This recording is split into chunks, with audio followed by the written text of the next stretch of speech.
d'Espagne à Paris. Voilà, et donc pour nous cet outil est vraiment le bienvenu parce que je disais tout à l'heure à Alexandre qu'il risque de nous retirer pas mal de travail, mais surtout de nous permettre de nous concentrer sur les contenus et l'analyse de l'information. Alors sur une matinée, on doit passer peut-être la moitié de la matinée à débroussailler sur Internet l'information pour récolter tout ce qui se dit sur l'Espagne, donc en temps réel, voilà, et le retransmettre directement à notre présidence. Donc c'est un travail colossal. On fait ça effectivement, je ne sais pas qui en parlait tout à l'heure, parce que c'est ça. On travaille avec Google Actualité, forcément, et on n'est pas très heureux de cet outil. Donc on fait des recherches, parce que c'est un outil où on met Espagne, Actualité, et après on doit faire Espagne, en prenant Gibraltar, Espagne, Sanchez, le président, Espagne, migrants, Espagne, hein, voilà. Donc on est 3 et on passe à peu près une demi-heure, 1 heure tous les matins à 7 heures pour pouvoir à 8h30 envoyer des captures d'écran sur tous les journaux qui parlent de l'Espagne, en tout cas en France, et les remonter directement au service de presse de la présidence. Donc voilà, c'est un travail déjà en moins pour nous si on peut, mais l'Espagne, oups, et tout va tomber à coup. Rien que ça, merci. Voilà. Si ça se concrétise, on va vraiment mettre en place un process très différent et nous concentrer davantage effectivement sur l'analyse de l'information. Et je disais tout à l'heure à Alexandre que nous, on a une mission de restitution de l'actualité de ce que se dit justement en France sur l'Espagne. Et de la même façon, on veut communiquer sur la politique espagnole de façon... On représente un gouvernement, mais on voudrait au maximum pouvoir communiquer avec une information fiable et éviter justement que cette information soit polluée par le fake news. Donc si on peut effectivement profiter de cet outil qui va être référencé et qui permettra effectivement aux citoyens, à l'opinion publique, de pouvoir avoir une information fiable via ce support, la mission sera aussi remplie du point de vue de l'image qu'on veut donner de l'Espagne dans la presse. Voilà. Merci beaucoup pour ce témoignage, ce retour d'expérience. Un autre justement, alors, le point de vue de l'ambassade d'Espagne, on peut dire, du service de presse. Le service de presse également de l'ambassade d'Israël est présent par l'intermédiaire de Laurent, que je connais bien, qui travaille avec notre association depuis longtemps. Oui. Moi je travaille au service de diplomatie publique en fait, de l'ambassade d'Israël en France. Et en fait, ce type d'outil est très intéressant pour nous, parce qu'on a besoin en fait d'analyser ce qui se passe, comme pour vous, de savoir de quoi les médias français parlent, de pouvoir trier l'information, de pouvoir aussi comprendre comment en France on perçoit notre pays, et d'une manière assez précise. Et c'est vrai que quand on est dans une ambassade, en général, quasiment tout le monde est israélien, donc on a une vision particulière, et le fait de pouvoir se mettre à la place de la vision du pays dans lequel nous sommes et pouvoir restituer ces informations vers aussi notre gouvernement, c'est très important. Le fait de pouvoir regarder aussi, parce qu'on peut avoir à des moments des intérêts au niveau européen aussi, donc de pouvoir voir ce qui se passe aussi dans les autres pays européens, en même temps de pouvoir créer l'information et d'essayer d'avoir une information la plus fiable possible sans avoir trop de fake news, mais c'est quelque chose qui pollue énormément l'information. Donc pour nous, ça semble être un outil très intéressant, prometteur, et j'espère qu'on aura l'occasion de l'essayer et sûrement de l'utiliser. On va le voir tout à l'heure justement, alors c'est très bien, c'est parfait, merci beaucoup Laurent. Et merci beaucoup à Esperanza également pour le témoignage de service diplomatique. Très bien. Alors, Lynn Bobby, qui est responsable de la communication et de la sensibilisation à la Chambre régionale d'économie sociale et solidaire. Nous nous sommes rencontrés au cœur de l'été et je suis très heureux que vous soyez là parmi nous pour faire part de notre partenariat. Merci, je suis aussi très heureuse d'être parmi vous pour cette présentation parce que c'est quelque chose d'assez important, j'imagine, pour tous les acteurs qui ont contribué au projet ZAMUS et pour qui ça doit être un moment de concrétisation aussi de tout ce travail, y compris pour ceux qui ont travaillé jusqu'à tard cette nuit, ou plutôt tôt ce matin. Donc bravo à vous, bravo pour ce projet qui est extrêmement intéressant, à plusieurs égards, en tout cas en ce qui nous concerne.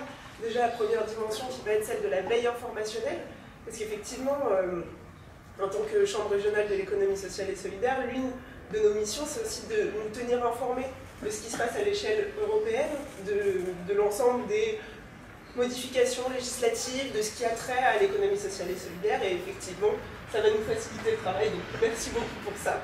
Et sur la deuxième dimension, c'est toute la dimension pédagogique du projet qui nous intéresse, puisque effectivement, je suis aussi chargée de sensibilisation, chargée de mission sensibilisation, et à ce titre, l'idée d'horizontalité dans l'accès à l'information, mais aussi de décryptage de l'information, de débat, ça contribue aussi à l'apprentissage de la citoyenneté. Et finalement, la citoyenneté, c'est aussi ce qui est au cœur de nos structures d'économie sociale et solidaire, puisque finalement, ça repose sur un modèle démocratique. Donc tout ça fait que le projet ZEMUS nous touche particulièrement, et c'est pour ça qu'on a souhaité particulièrement soutenir cette initiative, qui nous paraît effectivement essentielle. Et en parallèle de ça, donc on fait de la communication sur les actions de ZEMUS, et on aura plaisir de pouvoir continuer ce partenariat en termes de communication, mais aussi en termes de développement d'affaires, puisque finalement c'est aussi ce que la CRES fait pour les structures d'économie sociale et solidaire, à savoir contribuer au développement de leurs activités sur l'ensemble du territoire. Merci beaucoup. Merci Lynn de ce soutien. Et à côté de Lynn, c'est Blandine Escoubet qui est responsable au sein de la coordination de l'association Dialogue et Citoyenneté. Donc bonjour à tous, donc moi aussi également je suis très heureuse d'être là avec vous aujourd'hui. C'est tout nouveau, on s'est rencontrés il y a 15 jours. Je crois. Donc moi, mon association, je suis la salariée au sein de l'association IDC, Interaction Dialogue Citoyenneté, donc anciennement plateforme de Paris, qui est basée à Pantin, donc dans le 93. Et nous, en fait, nos lignes directrices, c'est valoriser le dialogue interconfessionnel et valoriser la mixité sociale en créant du lien entre les citoyens donc, de notre territoire. Donc pour ce faire, on a plusieurs programmes. On a les dîners du vivre ensemble, donc qui sont des dîners sur le principe de la gratuité, qui sont ouverts à tous et qu'on ancre donc dans notre champ d'action dialogue interconvictionnel. On a les trophées du vivre ensemble, donc c'est un concours qui récompense des initiatives associatives en Ile-de-France, en France, mais aussi au national, qui répondent à 3 critères: mixité sociale, rapport intergénérationnel et rapport interculturel. Et on a aussi donc des débats, séminaires, interventions sur des sujets d'actualité. Et on a un nouveau programme, donc le programme Citoyenneté, citoyenne apostrophe T, T-H-E, c'est un jeu de mots, qui est un petit peu sur le même principe que les dîners du vivre ensemble, mais à plus petite échelle, qui a pour but de toucher des familles, des jeunes issus de milieux différents, de générations différentes, de convictions différentes, et de leur permettre de se retrouver autour d'un goûter, afin de pouvoir créer du lien et essayer de déterminer, outre ce qui nous différencie, surtout ce qui nous lie, parce qu'on est tous frères en humanité, on a tous des différences, mais on a bien des points où on se rejoint. Et donc c'est avec ce programme-là que nous avons décidé de travailler ensemble. Donc pourquoi? Parce que je pense que je fais partie de la génération qui manipule les smartphones, qui manipule toutes ces technologies-là. Et nous, on a comme enjeu cette année de pouvoir s'adresser à un public beaucoup plus jeune. Et j'ai pris des notes. Donc le fait que ce nouveau programme cherche à promouvoir le dialogue interculturel, cherche à un petit peu pouvoir s'ouvrir au monde là où on est actuellement, on pense que dans notre association ce serait un plus pour nous, et en fait on souhaite allier nos 2 expertises, donc vous, votre ouverture aux nouvelles technologies qui, dans un sens, nous éloignent tous les uns des autres, et en fait on pourrait allier ces nouvelles technologies et notre expertise en matière de création du lien social avec les jeunes pour pouvoir allier ces 2 parties, qui est la technologie qui est indispensable aujourd'hui au XXIe siècle, mais créer du lien aussi, rester en contact de manière physique, face à face, qui est aussi indispensable encore aujourd'hui. Voilà. Merci beaucoup Blandine. Merci aussi à nos amis partenaires, véritablement. Vous voyez, c'est quatre structures très différentes. Une structure gouvernementale, c'est des ambassades. Une structure régionale, avec la Chambre régionale d'économie sociale et solidaire. Une structure associative, avec IDC. Et puis, une structure, effectivement, comme un IVA, une agence de volontariat qui promet effectivement la formation de services civiques au sein des différents pays, entre la France et en l'occurrence Israël. C'est des situations très différentes, des structures très différentes, mais vous voyez, qui ont des intérêts communs avec un site comme celui-ci aussi innovant. Alors je me permets de rajouter, il y a malheureusement un de nos partenaires qui n'a pas pu se rendre disponible aujourd'hui. Il s'agit de l'Observatoire Pharos. Mais malgré cette absence, ils ont tenu à nous écrire un petit mot que je vais vous lire maintenant. L'Observatoire Pharos du pluralisme des cultures et des religions, qui a vocation à conduire des actions de terrain auprès de la société civile et à produire de la connaissance au sujet des enjeux du pluralisme culturel et religieux et des droits de l'homme dans le monde, est heureux de s'associer à ZEMUS pour développer ensemble en France des ateliers de sensibilisation à la solidarité internationale et à la cyber-citoyenneté, clé d'ouverture sur la richesse de la diversité qui compose le monde. Si Internet peut propager des incendies, nous pensons en effet qu'il peut aussi les éteindre. ZEMUS sera sans nul doute un moteur au service de cette recherche-là. Et nous avons répondu récemment à un appel d'offres commun, Pharos et ZEMUS, de la Commission européenne pour faire de la veille informationnelle sur la discrimination en Europe. Voilà. C'est super. La réponse est prévue au mois de... Début de l'année prochaine. Début de l'année prochaine. Très bien. Nous verrons bien. Bon, mais je crois qu'il est grand temps maintenant de regarder la chose. Voilà, le fameux moteur de recherche. Alors c'est un grand jour car tout à l'heure, nous l'avons mis en ligne. Voilà, le 30 novembre est à marquer pour nous d'une pierre blanche et merci beaucoup d'être les témoins de ce lancement officiel. Alors peut-être qu'on pourrait baisser les rideaux pour mieux voir le site.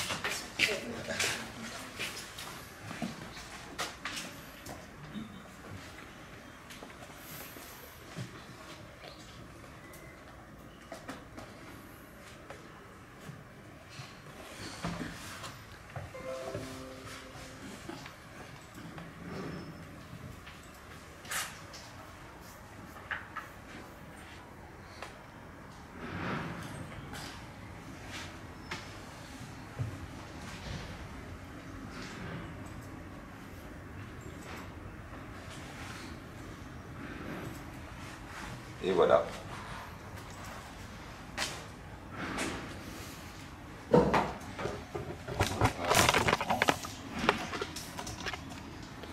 La connexion est assez moyenne. En fait, il n'y a pas de Wi-Fi ici. Donc on a une clé qui permet d'avoir accès à la Wi-Fi, mais c'est assez lent.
Alors, le moteur de recherche donne du mal avec votre projecteur à voir entièrement le site.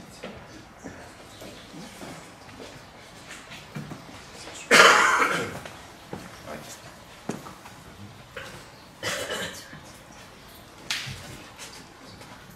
Bon, maintenant, ça se met en place. Donc, la page d'accueil, c'est la même pour tous les pays, sauf que s'affiche dans chaque pays la page correspondant aux actualités du dit pays. Donc en l'occurrence, en France, on a le drapeau français qui s'affiche, mais c'est le cas pour, dans chaque pays. qui a son propre drapeau avec ses actualités qui sont présentées. Sinon, l'interface, vous voyez, c'est vraiment la même. C'est vraiment tout simple. On a essayé d'aller vraiment à l'essentiel. On ne peut pas davantage Comment? Ah, d'accord. Bon, bah, très bien.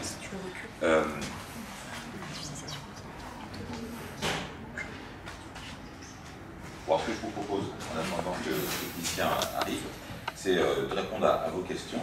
D'abord, je voulais aussi vous remercier d'être venu. Vous êtes responsable d'un incubateur au sein de l'Université de Nanterre et vous avez fait des déplacements pour ce projet. En quoi serait-il intéressant pour votre incubateur? Je pense que c'est intéressant à la fois pour l'université elle-même parce qu'il y a des doctorants et je pense que pour eux c'est un moteur de recherche extraordinaire.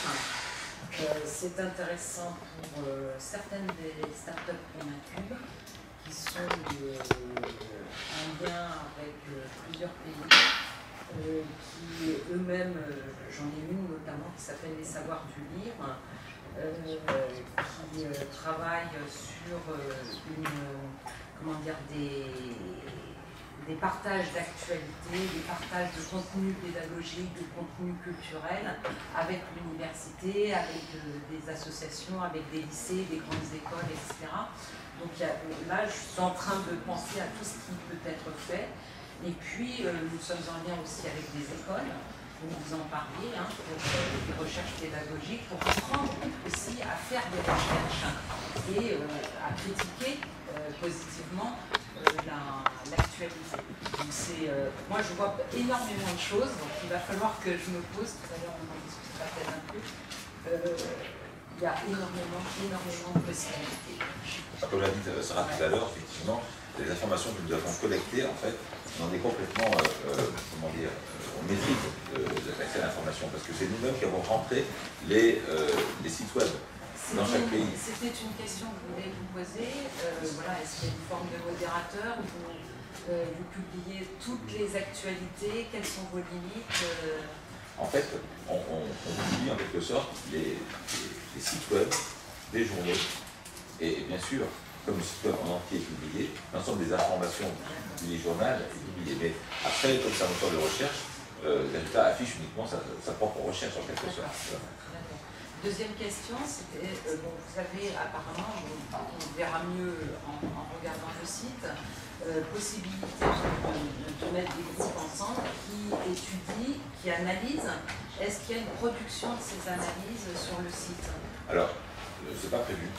C'est pas prévu, mais effectivement, nos partenaires, le feront par exemple Pharos, sur son site web, effectivement, publiera les analyses faites par ses propres observateurs en France et dans le monde, surtout dans l'Afrique francophone en fait, concernant les journaux. Oui, tout à fait. Donc on n'a pas de modérateur en fait concrètement sur le site, puisque en soi ce n'est pas un forum, même si on peut partager des informations à partir effectivement de sa propre page de réseau social, Facebook, Twitter ou autre, vous voyez. Mais ce n'est pas nous-mêmes qui allons bien sûr être le modérateur. Question technique, je ne sais pas si à la base vous avez prévu, en fait, nous, on travaille notamment sur les sites web des journaux français, de tous les journaux français. On est abonné à Figaro, à Libération, on n'est pas abonné par exemple à la Croix, à la République, etc. Je voulais savoir si vous avez prévu dans le futur, ou si c'est déjà fait, que l'on puisse avoir accès à tous les articles, parce qu'on a le droit d'ouvrir 2, 3, 4 articles pendant un mois par exemple. Et sinon, c'est un système payant. Quand on n'est pas abonné, est-ce que vous avez prévu un système qui vous permettra de vous abonner à un certain nombre de journaux pour qu'on puisse accéder à l'intégralité des articles? Alors, pour l'instant, effectivement, on n'est pas encore rentré en partenariat avec les journaux, mais c'est une idée qui serait effectivement à développer. Dès lors que les journaux, effectivement, accepteraient qu'on publie toutes les informations qu'elles gardent pas pour les abonnés, à ce moment-là, on pourrait effectivement le proposer, oui. Ce serait une très bonne chose. Mais actuellement, sont juste affichés ce qu'on trouve en fait en réalité. On va trouver lorsqu'on va directement sur le. Exactement sur le site web. La question c'est de savoir s'il y a. En revanche, on a tous les journaux. En revanche, on a à peu près 500 journaux français qui sont référencés. Alors, ce sont les journaux d'audience nationale, les journaux régionaux. En fait, les journaux reconnus par les pairs, par les journalistes eux-mêmes. Donc ce sont des journaux de qualité qui sont publiés. Ce ne sont pas des journaux effectivement qui ont une réputation d'être trash, par exemple. Et donc l'information là-dessus est plutôt garantie.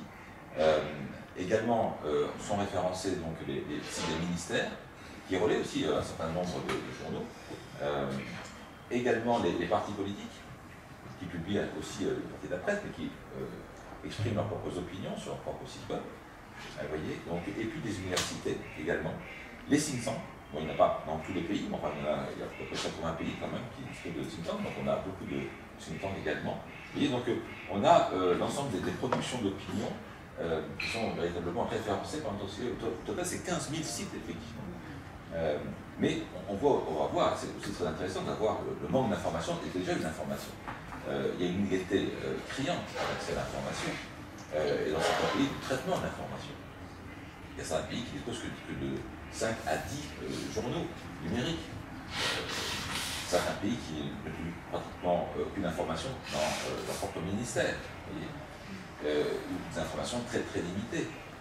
C'est 2 lignes pour par exemple relater une réunion d'un ministre du commerce en Birmanie avec je ne sais pas d'ailleurs, le nom n'est même pas indiqué, vous voyez, donc c'est vraiment une disparité réelle et une asymétrie réelle dans l'accès à l'information, dans le traitement de l'information entre les pays.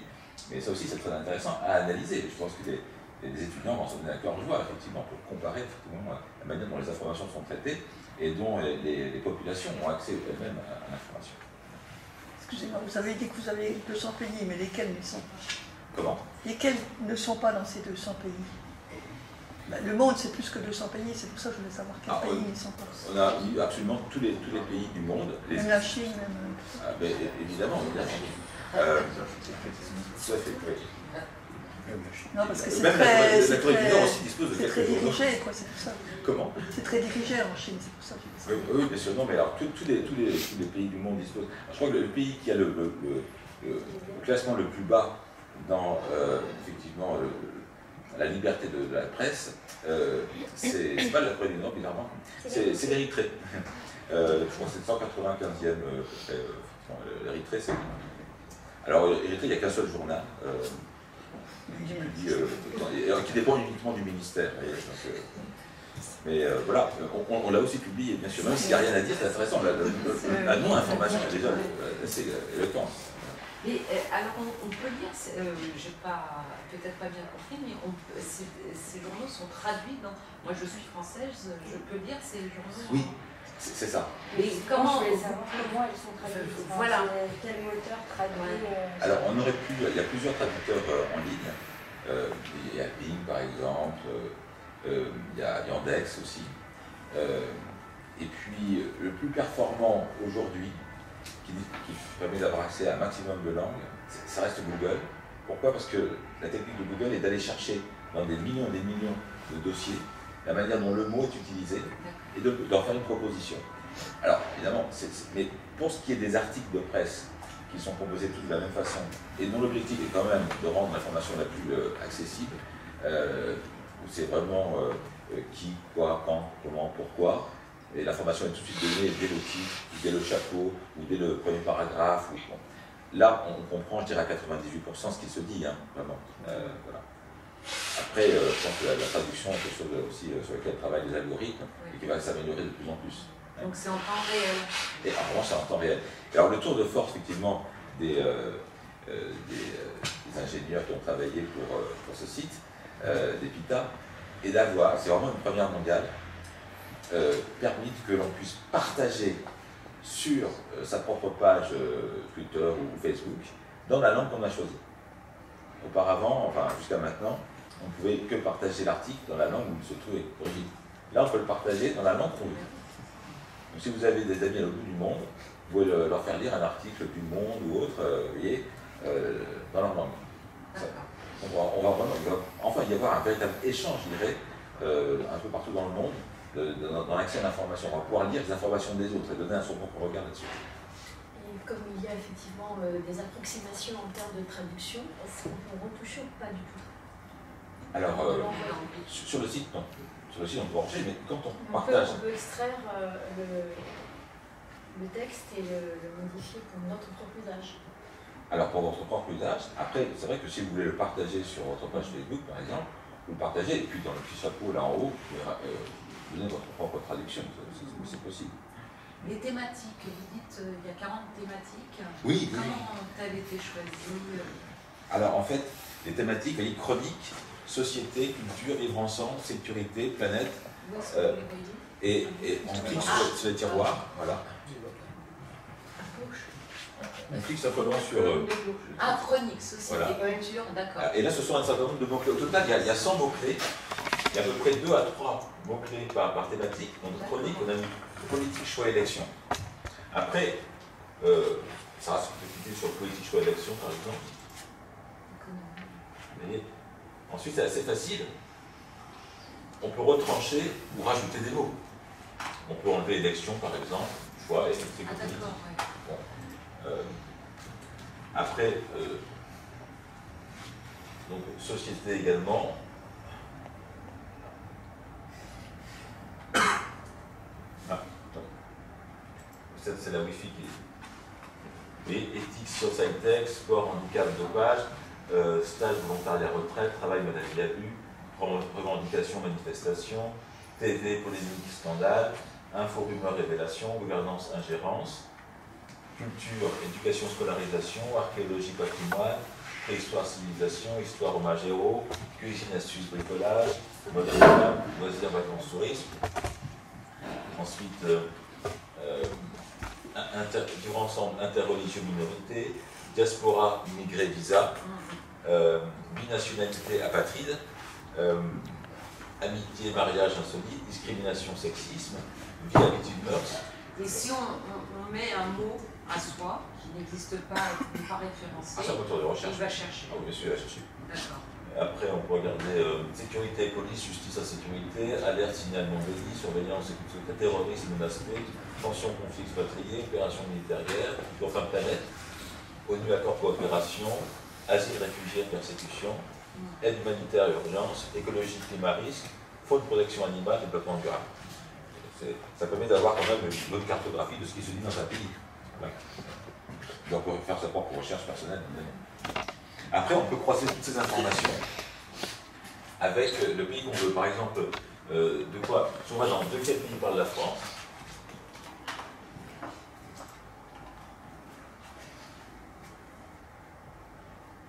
On va choisir par exemple l'Espagne, puisque on va s'acquérir.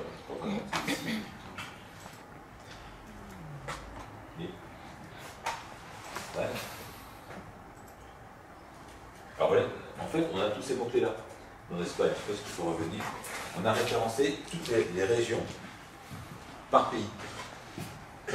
Donc on peut vraiment savoir ce qui se dit en France, enfin, pareil pour tous les pays du monde, à propos non seulement du pays, mais aussi des régions qui le composent. Et à chaque fois, pour chaque pays, on a marqué le nom du pays. Bon, population également, la gentilité, c'est intéressant également de savoir ce qui se dit sur les Espagnols, pas seulement sur l'Espagne, par exemple. Grossir un petit peu en fait. Ouais, je grossis.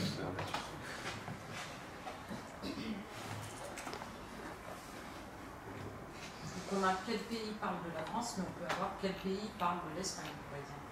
Ah oui, bien sûr, oui, bien sûr. Et dans la langue que vous voulez.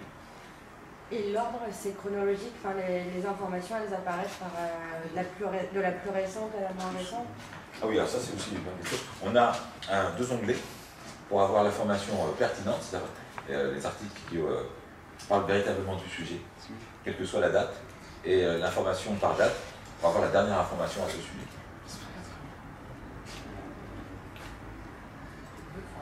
Ouais. Ça, c'est un gros travail de codage. Comment sont choisies en fait les sources d'information par pays? Parce que en fait, il faut avoir quelqu'un sur place. Imaginons, je sais pas, on parle du Zimbabwe. Comment on sait quels sont les journaux de référence, les sites de référence? Comment en fait vous allez... Alors, pour les journaux, ce qui est bien, c'est que les journalistes sont assez bien organisés, donc entre pairs, ils ont effectivement fait référencer les journaux par pays. La France a fait ça, enfin en France, une association a fait ça, aux États-Unis, en Angleterre aussi. Donc, et là, on a des journaux de qualité reconnus par les journalistes comme étant de véritables journaux qui traitent l'information de manière sérieuse. Bon. Après, pour ces think tanks, tout a été référencé par Wikipédia déjà, c'est un pays. Donc on peut référencer. Il y a pour l'instant qu'une seule source. On ne s'est pas encore aventuré parce que ça demandait trop de traitement d'informations. C'est les journaux, comment dire, dits participatifs, mais dont on ne sait pas trop effectivement comment ils vivent en fait. Parce que dès lors que effectivement, on ne sait pas s'ils sont financés par d'autres pays ou par une organisation, donc là on les a pas mis parce qu'on ne sait pas s'ils sont vraiment représentatifs en fait d'une opinion dans le pays ou pas. En fait. Ce qui est intéressant aussi en fait dans les SMS, c'est qu'on sait que ces journaux-là sont lus, même si leurs informations sont parfois à revérifier. En fait, ils sont lus. Donc véritablement, c'est la manière dont la population reçoit l'information qui est aussi intéressant. Oui, parce qu'il ne s'agit pas de juger de faits, ou de la véracité des faits, mais de l'opinion, comment c'est propagé, comment c'est ressenti, c'est ça, exactement. C'est l'intérêt. Ouais. Ouais. C'est comment on pense dans un pays. Voilà. Ouais. Au travers des médias. Encore une fois, le média lui-même est un média. C'est vrai. Alors vous voyez, donc ici, on a référencé donc à chaque fois, c'est la même composition pour chaque pays. Donc le nom du pays, la gentilé, donc l'espagnol, donc on peut savoir ce que les Français pensent des Espagnols, les Espagnols des Français, etc. Et on peut croiser ensuite avec un autre critère, oui, on a mis par exemple réputation, donc on pourrait là si tu cliques sur, après on a mis les principales villes par pays, Madrid, Barcelone, Valence, etc. Ensuite les territoires administratifs espagnols, donc Andalousie, Aragon, etc., Asturies, enfin, bon. Donc, et en France, c'est vraiment extraordinaire. On est vraiment un pays où il y a un traitement d'information qui est assez remarquable. En France, on parle de tout, et de tous les pays. C'est vraiment prodigieux. Je crois qu'il n'y a pas un seul pays où on ne parle pas en France, et aussi une seule région où on ne parle pas. Enfin, on trouve vraiment cette information sur tout. C'est assez incroyable. De voir cette qualité d'information en France. Voilà. Donc, tu peux cliquer sur ce que tu veux voir la population espagnole. Voilà. Donc ça va s'afficher où il est dans la fenêtre. Et on peut croiser l'information par autre chose. Par exemple, si tu vas dans Vivre ensemble et que tu cliques sur Vie, habitude, mœurs. Alors là, justement, on voit des dates 2011-2017. Ce sont vraiment les derniers articles qu'on a sur ces... Voilà, exactement. Donc, effectivement, là, on a croisé vie, habitude, mœurs, population espagnole. Après, on peut enlever certains mots-clés. On peut enlever mœurs, par exemple. On peut enlever mœurs, on peut enlever aussi population. Voilà, on refait entrer. Et voilà ce qui se dit ensuite en France sur les Espagnols concernant leur habitude. Voilà. Voilà. Et ce sont les titres, vous avez mis les titres des articles? Alors ça, effectivement, c'est donc les articles les plus pertinents. Si on veut savoir ce qui se dit, là, on choisit par exemple, on va dans trier. Dernière information, et là on a les articles du jour ou de la veille.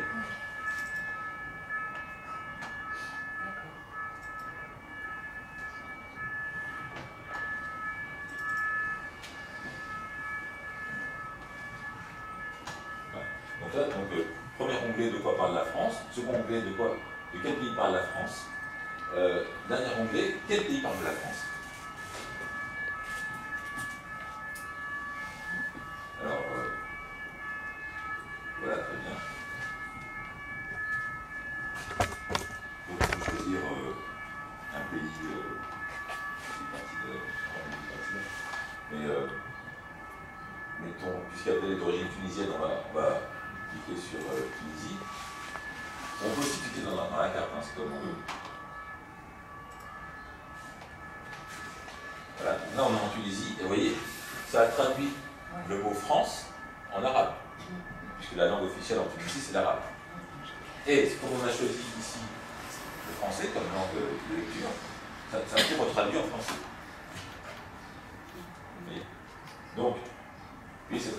voilà ce qui se dit actuellement en Tunisie à propos de la France. Voilà.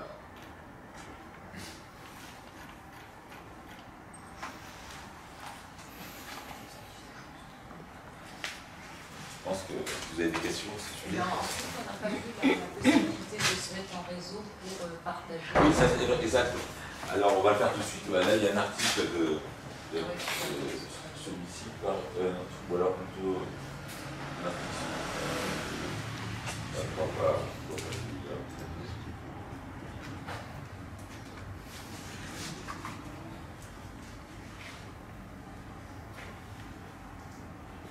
En revanche, le temps de lecture est assez rapide. Hein. Si vous avez la fibre, par exemple, ça va très vite.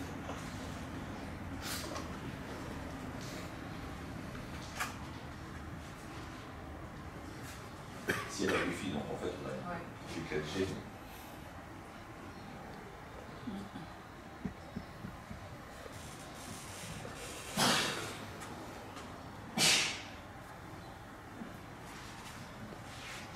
Voilà. Alors, donc ça c'est un bon exemple. C'est un bon exemple. Voilà, parfois, certains journaux, pour être lus plus facilement, sont directement traduits par l'intermédiaire de Google ici, voilà, en l'occurrence. Mais à ce moment-là, on ne peut pas directement les partager. C'est assez rare, c'est vraiment quelques journaux. Donc on peut revenir en arrière et on va choisir un autre.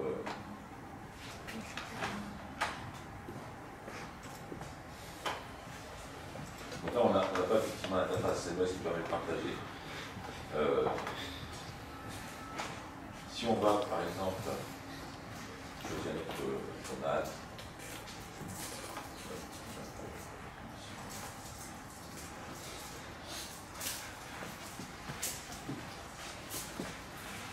alors là va s'afficher les onglets.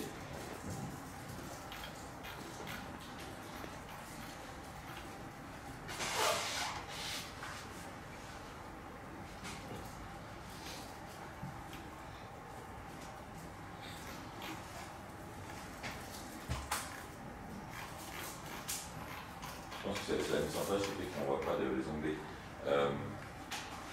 Alors on va faire quelque chose qu'on n'a pas fait hier. De toute façon, on va revenir, Sarah, sur la page France, par exemple. Ouais, ici.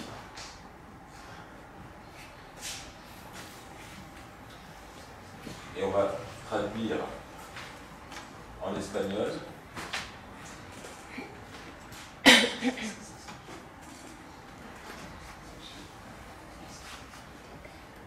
Ici, là. En fait, c'est là. Je sais pas si tu vois. Ah, très bien. Donc, c'est parfait. Donc, tu peux cliquer sur n'importe quel article.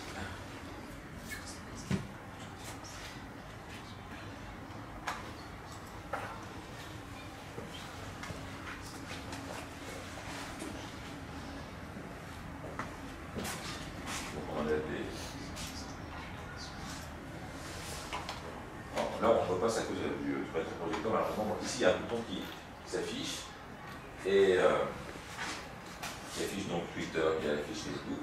Il suffit de cliquer dessus, vous tombez sur votre page et vous partagez l'article. Vous voyez, c'est traduit en espagnol. Il sera partagé en espagnol. Là, il faudra recliquer dessus, ça va s'ouvrir en espagnol.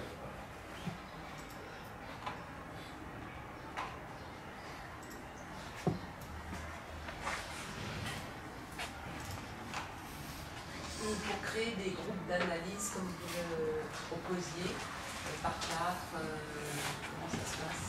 Alors là c'est très simple, hein. Il suffit d'être 4, d'avoir 4 ordinateurs et concrètement je choisis 2 pays, mettons la France et l'Espagne, un sujet, l'écologie.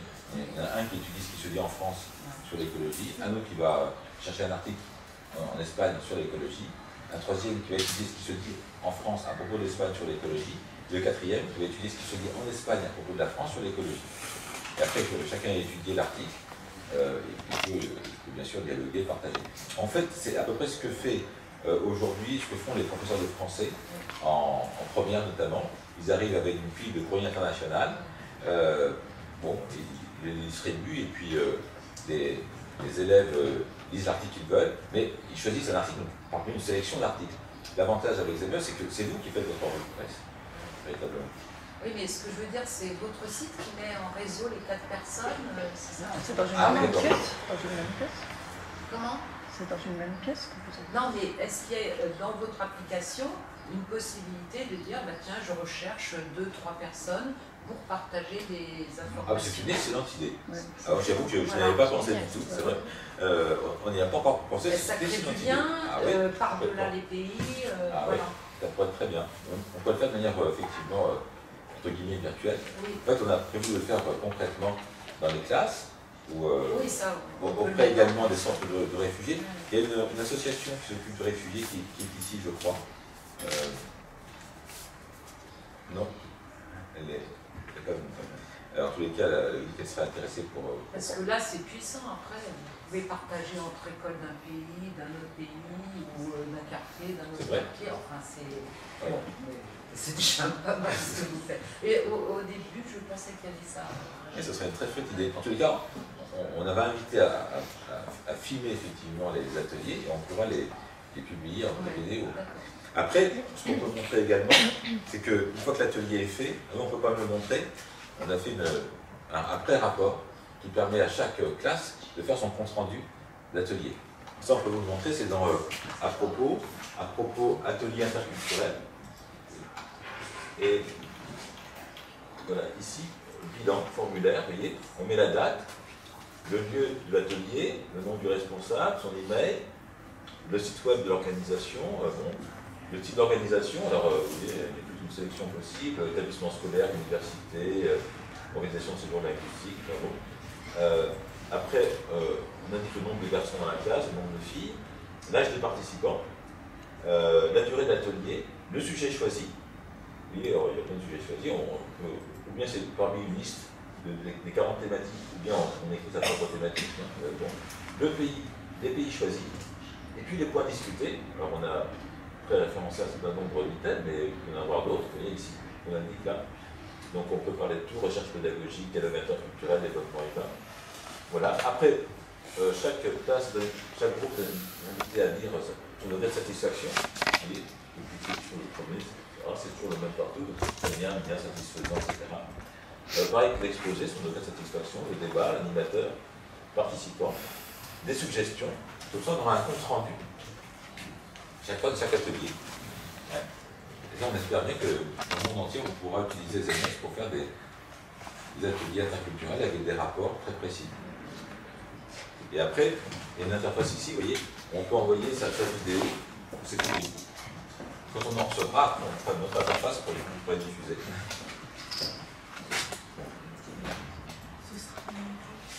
Comment? Ah, ça y est, on vient tout à l'heure, là, ce matin, de le mettre en ligne. www.zemeus.info.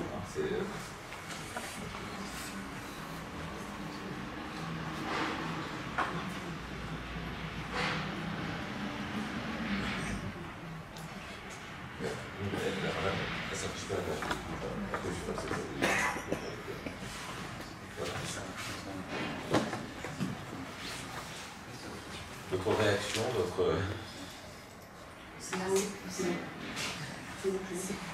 Vous l'avez? Très bien, oui. C'est bon. Alors, on va peut-être améliorer l'affichage sur... Comment ça s'affiche? Ça va? Oui, on va améliorer l'affichage sur...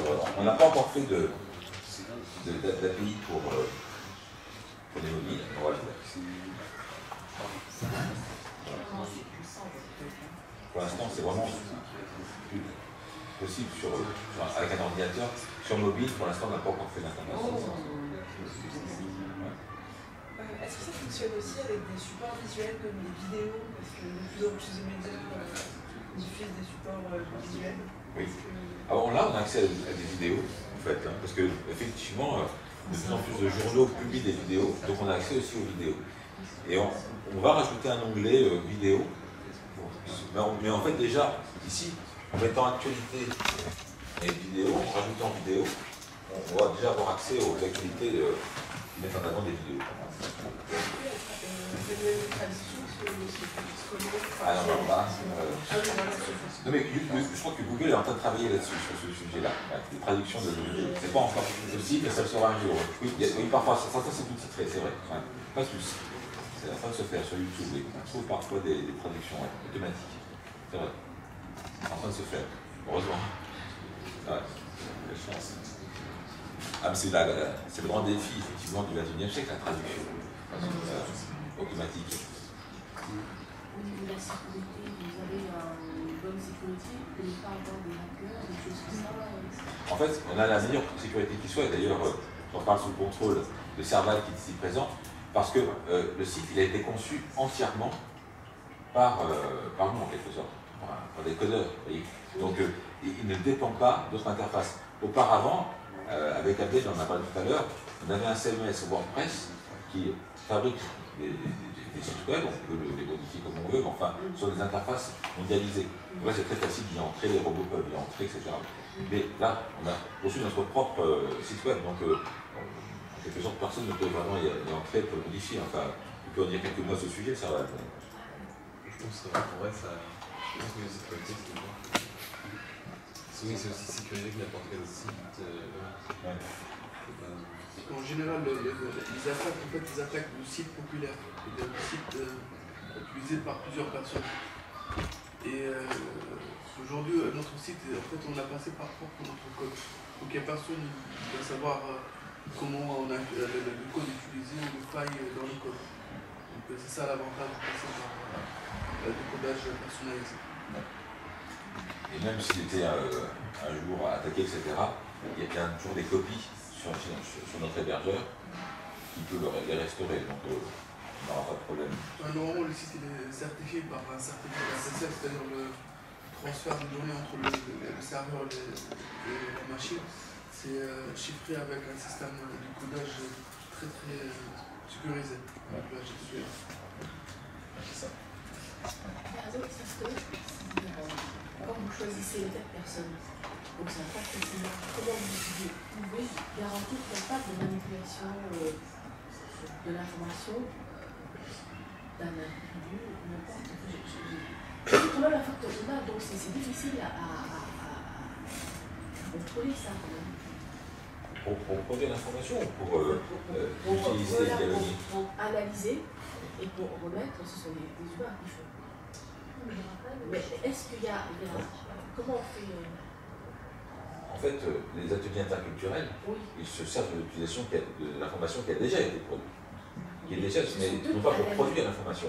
Justement, ce qui est très intéressant, c'est que les professeurs vont pouvoir apprendre non seulement leurs élèves à faire de la recherche documentaire, à rechercher l'information la plus fiable, mais aussi à la traiter, c'est-à-dire à la partager sur leur propre page Facebook, à la commenter. Vous voyez, et ça demande une éducation aussi. La question maintenant, c'est qu'en fait, je pense qu'on a compris qu'il y a une restitution de cette analyse sur le site, et ce n'est pas le cas. Non, sur notre site, il n'y a pas de restitution. D'établissement scolaire, universitaire, ambassade, etc. Il n'y aura aucune, c'est très important pour nous. Pas d'analyse, une neutralité parfaite, c'est juste un vecteur, un moyen d'aller piocher l'information très efficace, de la partager, mais sur nos propres supports à nous. Donc c'est nous qui serons responsables des contenus et des analyses. C'est ça. Et pas vous. C'est ça. Ça c'est clair. Donc il s'agit de réfléchir, est-ce qu'on ajoute un forum à notre moteur de recherche? On a tranché en décidant que non, on ne fait pas de forum, justement, pour passer totalement neutre, on est un outil. D'ailleurs, vous voyez vous voyez même la charte graphique. Vous voyez, c'est vraiment très, très sobre, très simple. On va droit à l'essentiel. Donc, c'est un outil qui est utilisé. On n'a pas non plus le forum à l'intérieur. Et on n'a pas non plus on n'a pas à laisser son adresse pour l'utiliser. On utilise librement. Et les informations ramassées, vous les stockez. Ah, elles sont stockées, effectivement, oui, dans une interface qui est en fait proposé par Google gratuitement pour réaliser son propre moteur de recherche. Vous dépendez quand même de Google. Alors c'est une interface qui a été faite par Google effectivement à l'origine, mais nous avec les codeurs on l'a entièrement retravaillé Ils ont un regard sur vous. Non, non, parce qu'on a entièrement retravaillé cette interface. Et maintenant, toutes les informations, elles sont sur le site, sur Zenos. Voilà. Donc en fait, on n'est pas dépendant de l'interface Google en tant que telle, même si on a utilisé effectivement ce qui est possible pour n'importe qui, de faire son propre moteur de recherche avec une API qui s'appelle Google Search. Google met cette disposition gracieusement à l'utilisation de qui veut. Mais en revanche, Google ne permet pas le partage de l'information. Cette API, Google ne permet pas le partage de l'information. Donc nos codeurs ont dû entièrement refaire le code proposé par Google et le retravailler pour qu'il soit directement sur notre site, sans quoi les informations n'auraient pas pu être partagées. D'ailleurs, Sarah, qui est ici présent, est assez impressionné par cet énorme travail de recodage qui a dû être fait. Donc c'est vraiment un outil qui est unique au monde. On ne peut pas le trouver ailleurs. Google n'a pas proposé cela. Il n'a pas proposé le partage d'informations comme on le fait. Mais un jour ou l'autre, Google aura des vues sur vous, et un jour ou l'autre, peut-être qu'ils vont vous l'absorber. Après, je crois que ce n'est pas dans l'intérêt de Google. Au contraire, je crois que Google propose gracieusement un certain nombre de services, d'outils. Et je pense qu'il faut accepter cette philanthropie parce qu'elle existe. Donc, autant effectivement en bénéficier. Et puis être créatif aussi pour en faire des projets innovants et participatifs, relevant de l'économie sociale et solidaire. Mais Google n'a pas accès du tout, je dirais, aux utilisateurs de Zenos, puisqu'on n'a pas fait de compte. Donc il est impossible pour Google ou pour n'importe quel agent étranger de savoir qui clique sur quoi. Et on ne pourra pas faire du cliquage en quelque sorte d'informations, une traçabilité d'informations avec notre site, puisqu'on n'a pas créé de compte. Chacun l'utilise librement. Voilà. Nous-mêmes, on ne fera pas de statistiques pour savoir qui regarde quoi, voyez, pour ensuite vendre de l'information. C'est vraiment un outil qui est accessible à tous et tous les enfants. Donc effectivement, sur l'application, on ne peut pas choisir sa traduction sur le téléphone. Oui, c'est ça, exactement. Par exemple. Oui. Donc on a un gros travail effectivement pour maintenant faire le site sur une interface mobile. Après, sur une application. Pardon. Oui, pardon. Je voulais juste savoir si vous prévoyez une application. Oui, oui. À quelle date, à quelle échéance? Tout dépend de nos partenaires. Ils sont pas. Vous en faites partie. Je voulais savoir sur les pays sensibles, est-ce que vous travaillez avec Reporters sans frontières ou Cartooning for Peace, ou je ne sais pas, des organisations qui ont des liens très forts avec les journalistes locaux? Je pense qu'effectivement, naturellement, on est amené à se rencontrer, à partager nos informations, nos sources d'informations. Et en tous les cas, nous, on a référencé donc, bien évidemment tous ces sites-là. Parce que, par exemple, je ne sais pas, quels sont les médias dont vous servez pour un pays comme l'Afghanistan?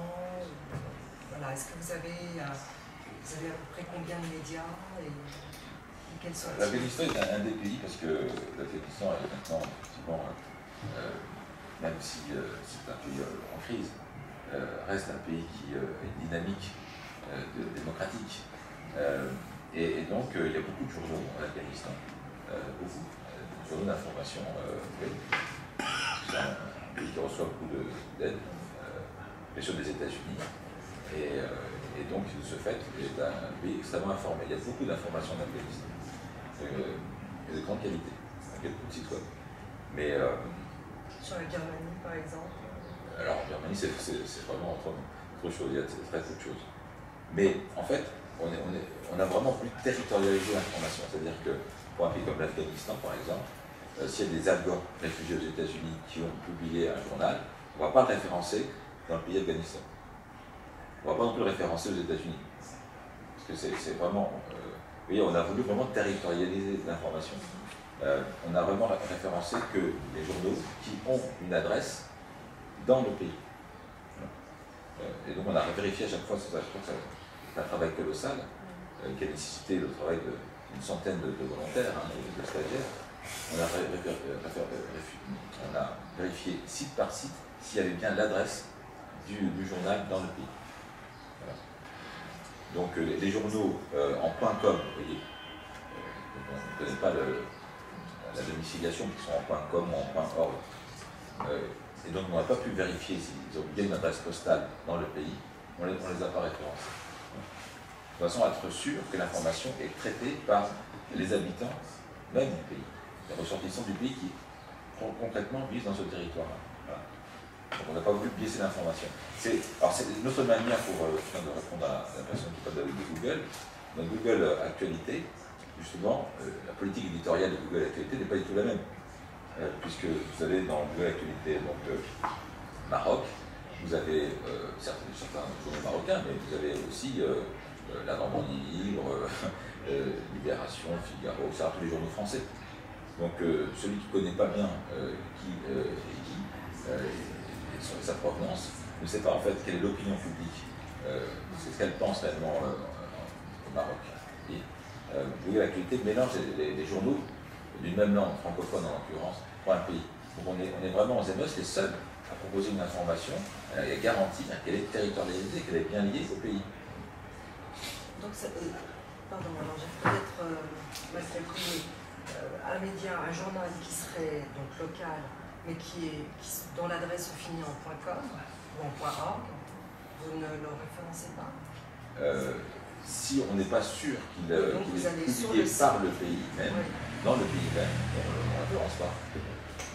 Voilà. Donc, mais vous faites quand même une recherche pour savoir s'il est référencé malgré lui. Bien sûr, oui, tout à fait. Oui, c'est une recherche. Voilà, donc c'est une garantie que nous, ZMS, on offre à nos utilisateurs. Voilà. Et cette information-là, effectivement, n'est pas accessible aujourd'hui. De même que Reuters, je ne sais pas, ou l'AFP, on a référencé l'AFP uniquement en France.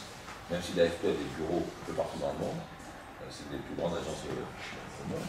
L'AFP a des bureaux vraiment partout dans le monde. On a vraiment référencé l'AFP qu'en France. Voilà. Est-ce que vous avez quelque part sur le site un accès, parce qu'il est possible d'avoir accès à l'ensemble des médias que vous avez référencés pays par pays? Comment?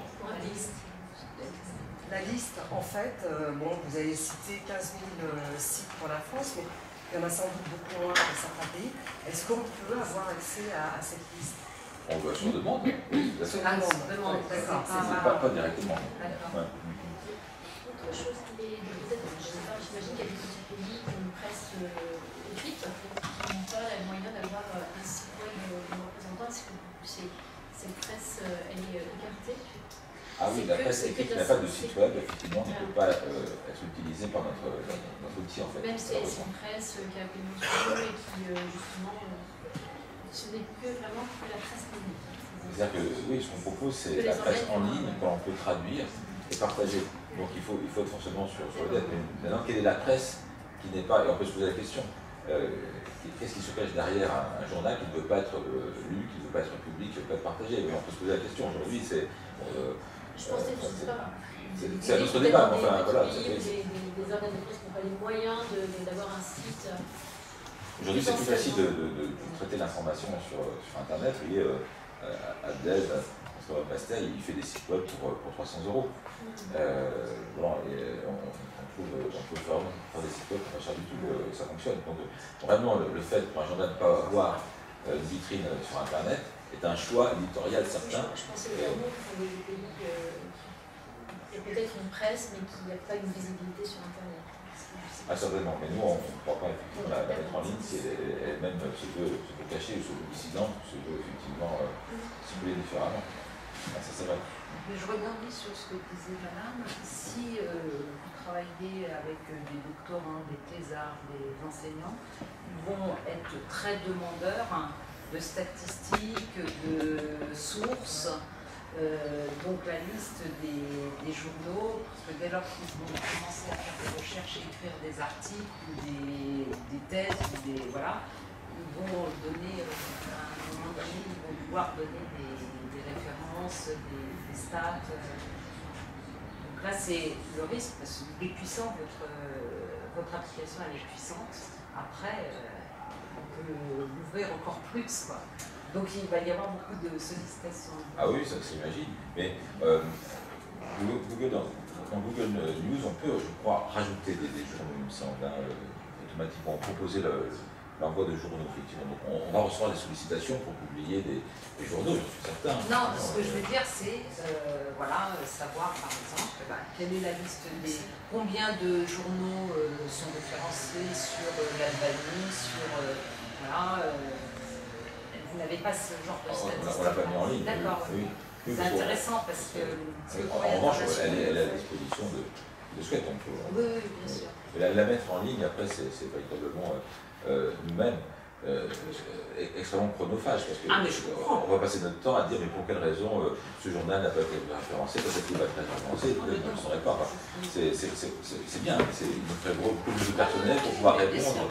Mais en phase de développement, on risque d'avoir beaucoup de sollicitations, comme la mise en réseau avec d'autres personnes, etc. Oui, c'est sûr. Voilà. C'est vrai, c'est aussi très intéressant, ça fait partie de la manière dont on développe le site. Là, je crois qu'on a déjà référencé un maximum de journaux. Et on va continuer, évidemment, parce que les journaux meurent et se développent aussi. Parce que ce qui est intéressant, vous dites qu'en Afghanistan, il y a vraiment une presse importante. Par contre, en Birmanie, il n'y en a pas. Donc, c'est quel rapport voilà. Oui. Est-ce que c'est de 2 à 10, de 2 à 100 Exactement. Ça va être passionnant de faire un travail universitaire à ce sujet. C'est passionnant. Et il faut le faire même dès maintenant. Parce que après, justement, l'information va évoluer. Et certains pays vont rattraper leur retard. Mais c'est intéressant de dès maintenant, effectivement, commencer ce travail scientifique pour effectivement bien établir les degrés d'inégalité qui existent, l'asymétrie qui existe dans les pays, et à quel niveau elle se situe cette asymétrie et comment la rattraper.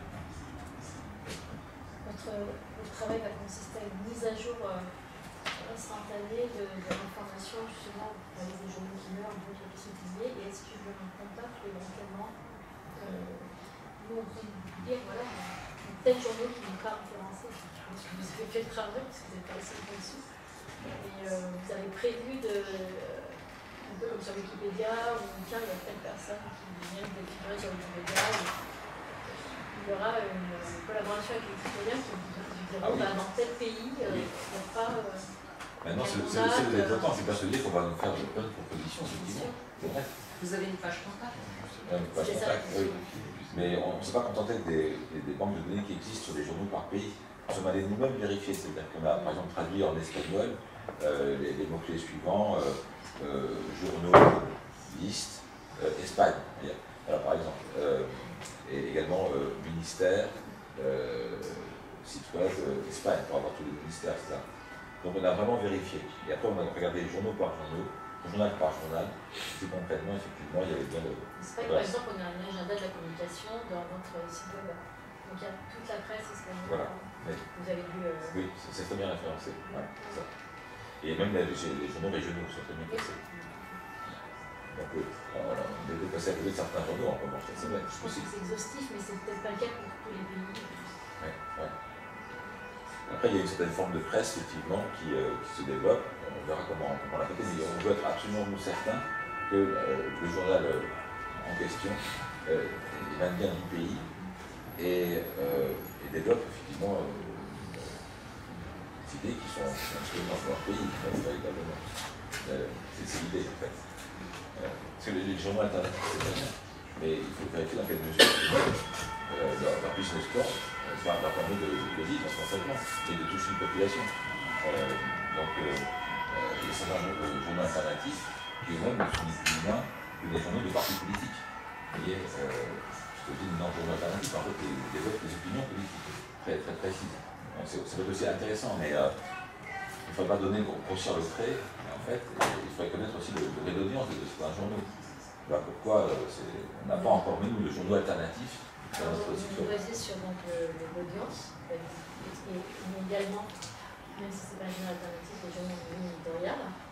Est-ce que vous, sur vos limites pour le choix, justement, et l'intégration des médias sur votre site, est-ce que vous y a un critère, soit démocratique, je ne sais pas, je suis en train de réfléchir à un critère. Les critères, c'est d'abord que le journal alternatif, en l'occurrence, ait bien une adresse dans le pays. Le second critère, c'est qu'il indique quels sont ses soutiens. Si ce n'est pas affiché, c'est quand même une information. Mais généralement, tout journal alternatif a un soutien, il fait partie d'un réseau. Donc un journal alternatif qui n'indique pas sur son réseau d'appartenance, ses opinions, telle aide, ses soutiens. Voilà, c'est vraiment des critères aussi importants.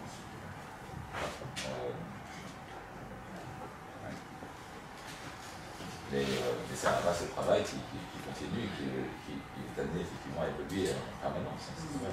Donc pour l'instant, on n'a vraiment mis que des journaux, je dirais, d'audience nationale ou régionale, dans tous les cas, reconnus par leurs pairs, par les journalistes en tant que tels. Vous n'envisagez pas peut-être justement de les différencier, faire une rubrique journal alternatif pour qu'on ait aussi cette information-là qui intéresse. Alors après, il y a aussi une grande asymétrie. Il y a une multitude de pays. Les journaux alternatifs, il y a à peu près qu'une vingtaine de pays qui disposent d'une banque de données avec des journaux alternatifs. Donc on le fait que pour 20 pays et pas pour les 189 pays. Donc il y a vraiment... pour l'instant, on est au tout début en fait de cette presse-là. Comment on a trouvé un système de vérification, un système d'alerte à chaque fois qu'il y a un nouveau livre, on reçoit le lien, on rajoute dans un magazine. Donc c'est de chercher comment on est en train de faire. Au total, vous avez combien de journaux référencés, de sources globales? 15 000. Ah, au total, dans tous les pays. D'accord. Mais ça va de un journal qui fonctionne depuis 30 ans en Érythrée jusqu'à des centaines de liens pour les grands pays démocratiques. Et ça comprend les think tanks, ça comprend tout. Exactement. Mais l'avantage, c'est que même s'il y a une grande différence entre les pays, aucun pays ne subit le préjudice d'être en quelque sorte colonisé par les informations d'un autre. Aujourd'hui, si vous allez au Sénégal, vous n'avez que des journaux français qui s'affichent, en grande partie parce que c'est eux qui sont les plus lus et que Google, l'algorithme de Google, effectivement met en avant les journaux qui sont les plus, les liens qui sont les plus utilisés, consultés. Avec notre moteur de recherche, les Sénégalais vont avoir l'information qui est traitée dans leur propre pays d'abord. En priorité. Ils cherchent en local. Exactement. Parce qu'en fait, maintenant, quand on cherche des résultats sur Google, il affiche par rapport au poids du site. Le site bien référencé, celui qui sort en premier. Dans un résultat de recherche, on pourra trouver des résultats qui viennent du Maroc, qui viennent de la Tunisie, qui viennent de la France. Par contre, avec notre système, en fait, ils cherchent que dans les journaux marocains ou sénégalais, pas plus. Il n'y aura pas des mélanges de contenu. Et du coup, là, ça va faciliter le temps pour trouver l'information très rapidement, sans passer par plusieurs sites internet. Aussi, l'avantage, on n'a pas le lien sponsorisé. Aujourd'hui, Google, depuis 3 ou 4 ans, ils partagent le résultat de recherche avec en fait, c'est-à-dire les personnes qui payent, ceux qui sortent. C'est-à-dire sur un résultat de recherche aujourd'hui, la moitié c'est des gens qui payent.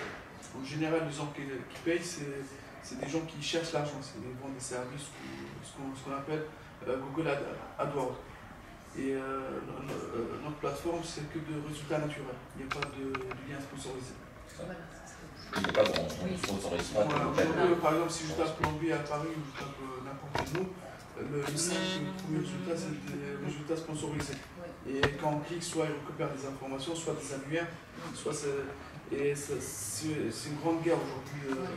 Google, en fait, il se lance surtout avec la sortie Facebook, avec le concurrent.